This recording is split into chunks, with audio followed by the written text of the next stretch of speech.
इस वीडियो को देख के सुने समझे और गौर करें। अगर पसंद आए तो अपने फ्रेंड्स के साथ शेयर करें। 4 मिलियन फॉलोअर, पता नहीं कितने कितने किस कौन चैनल पे वो, और बंदा इस दुनिया से जा चुका है। कौन करेगा इन वीडियोस को डिलीट जिस पे गानों पे रक्स हुआ है।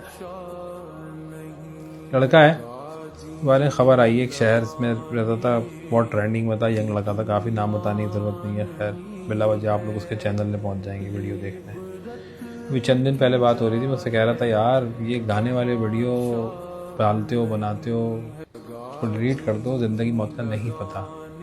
उसने कहा सन भाई खैर टेंशन नहीं ले, जब वक्त आएगा हो जाएगी, आप परेशान ना हो, सब वापस आए, हम भी आएंगे। वो तो वापस नहीं आया, बुलावा आ गया। कल तक इस दुनिया में था मिलियन फॉलोअर के साथ, आज फॉलोअर पता नहीं को पता है नहीं है, वो जा चुका है। और अब इन सारे जो गानों के जो वीडियो डले हुए ना, इनका हिसाब देना है।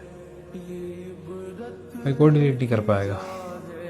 यही वो चीज़ें हैं जो कहते हैं कि भाई मौत का नहीं पता आ जाएगी, कि 2 कोड़े की तफरी आपको मरने के बाद बख्शेगी नहीं। खुदा रहा बात हमें समझ आ जाए।